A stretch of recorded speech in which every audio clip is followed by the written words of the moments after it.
saya Fitriani Sofwa. Kali ini kita akan membahas tentang pengolahan minyak bumi ya. Jadi lanjutan dari pertemuan sebelumnya. Dan kemudian apa sih bilangan oktan itu? Oke.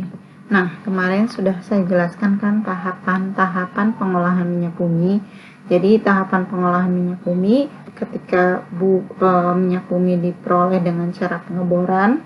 Nah, setelah itu minyak mentah diolah dengan cara penyulingan bertingkat ya, berdasarkan perbedaan titik didih atau destilasi bertingkat. Nah, setelah dipisahkan masih ada tahapan selanjutnya sebelum jenis-jenis minyak bumi tersebut dipasarkan ke masyarakat.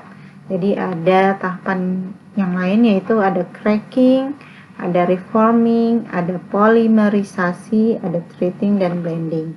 Nah, di sini saya akan menjelaskan apa itu cracking dan yang lainnya. Oke. Cracking ini adalah penguraian atau pemecahan molekul-molekul senyawa hidrokarbon yang molekulnya besar menjadi molekul-molekul yang lebih kecil.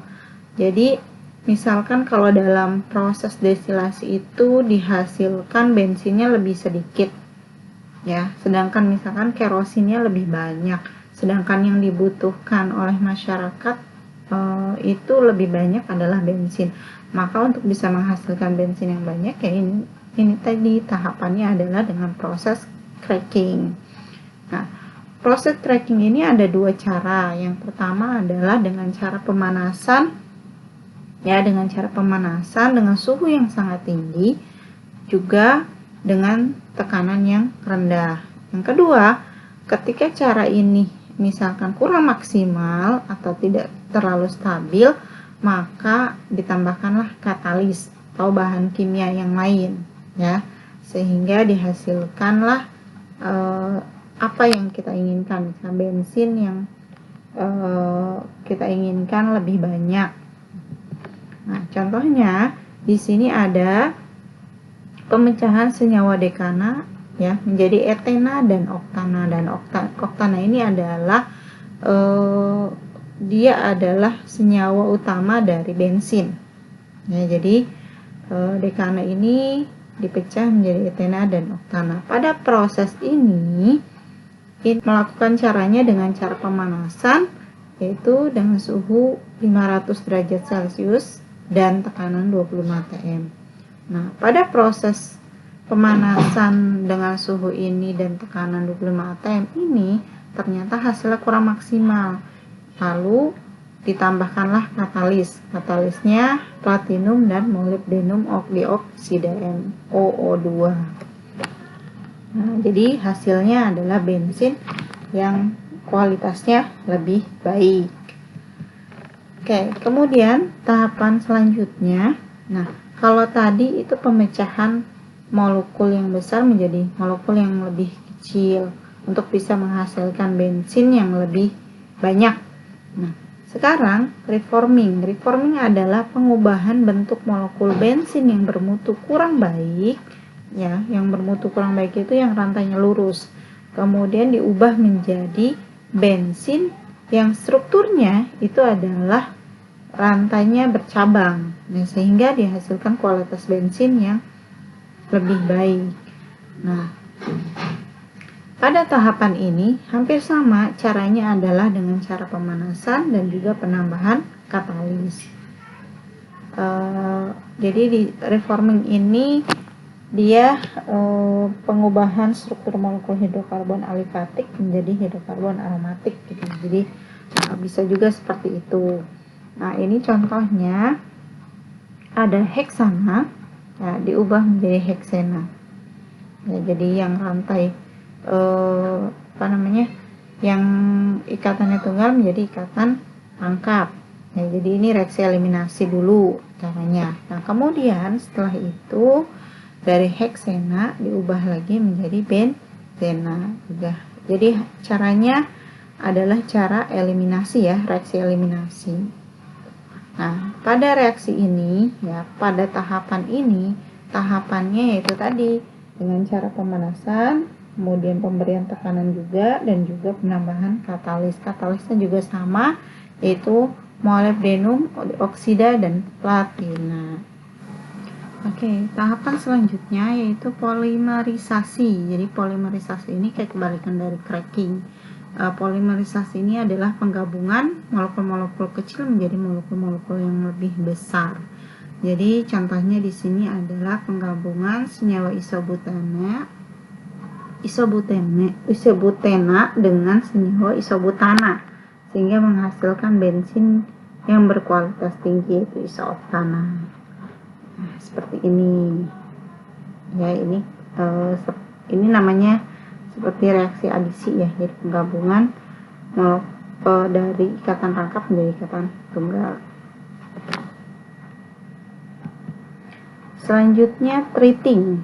Jadi treating ini proses pemurnian minyak bumi untuk menghilangkan pengotor-pengotornya ataupun bau-bau yang tak sedap. Jadi ada 3 tahapan di sini. Yang pertama itu adalah menghilangkan kotoran-kotoran dan bau yang tidak sedap, yaitu namanya adalah copper sweetening atau doctor treating. Nah, kemudian yang selanjutnya adalah menghilangkan lumpur dan memperbaiki warna. Nah, jadi kan kalau kita lihat nih bensin yang ada di SPBU kan macam-macam tuh, ada premium, kemudian pertalite, pertamax, kemudian pertamax plus. Nah, itu kan pasti warnanya beda-beda. Itu perbaikan. Nah, asalnya warnanya adalah kuning muda gitu. Nah, itu ditambahkan warna supaya memang untuk mengetahui membedakan jenis-jenis dari bensin, salah satunya. Nah, ini juga sama, ini namanya acid treatment. Jadi mungkin penambahannya adalah penambahan senyawa asam.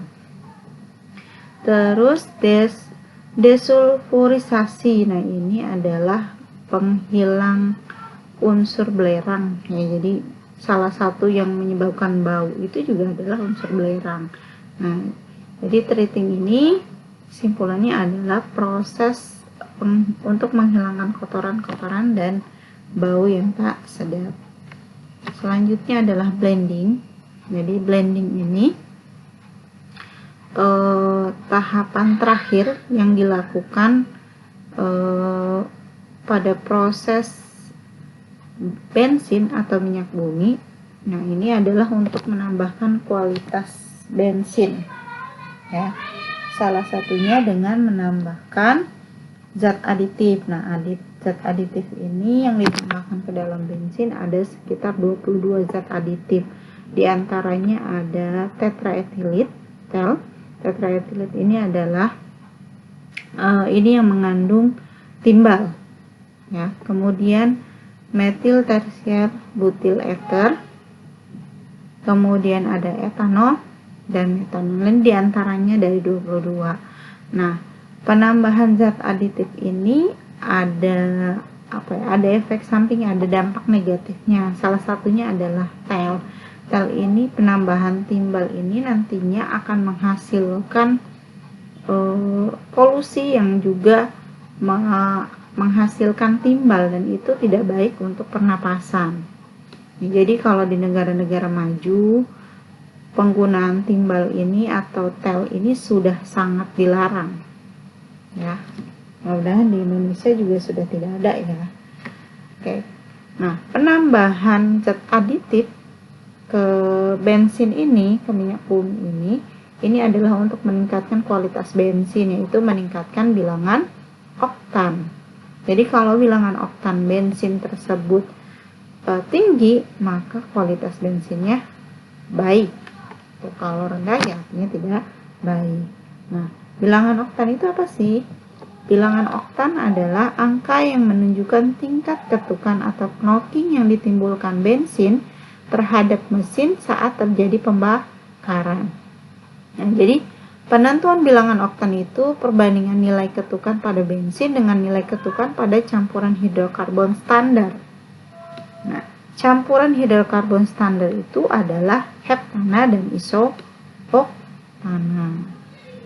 Jadi kalau bilangan oktannya nilainya 100, artinya heptananya 0%, isoktannya 100%. Jadi kalau kualitas bensin yang paling bagus tuh senyawanya adalah isoktana semua, tapi tidak mungkin, artinya tidak,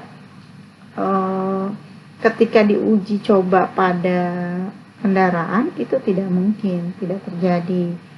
Nah, jadi akhirnya ketika diuji dengan kendaraan atau diuji dalam sebuah mesin, akhirnya didapatkanlah bahwa harus ada campuran heptana dan isoktana. Misalkan heptananya 20%, isoktananya 80%, maka didapatkanlah bilangan oktan dengan nilai 80. Nah, bilangan oktan dengan nilai 80, nah tuh di sini ada daftarnya nih. Apa nih kira-kira? Nah, kira-kira adalah premium yang kita gunakan dulu ya. Dulu kan masih ada premium. Itu premium itu bilangan oktannya sekitar 80-an. Nah, jadi pada tahun 1979 premium bilangan oktannya 87. Pada tahun 1990 bilangan oktannya 88. Kemudian sampai 97 juga tetap, sampai 2001 juga tetap 88. Nah, terus sekarang kan sudah ada Pertalite ya. Jadi Pertalite itu bilangan oktannya sekitar 90-an tuh. Sudah lebih baik. Nah, Pertamax Plus 92. Pertamax 92, Pertamax Plus 95. Ya, jadi sudah lebih baik kualitas bensin di Indonesia. Oke, sampai sini dulu penjelasan dari saya. Kita ketemu lagi di pertemuan berikutnya tentang dampak yang ditimbulkan dari penggunaan minyak bumi, baik positif ataupun negatifnya. Ya, mudah-mudahan kita semua selalu sehat dan masih bisa bertemu lagi meskipun secara online. Oke, terima kasih atas perhatiannya. Assalamualaikum warahmatullahi wabarakatuh.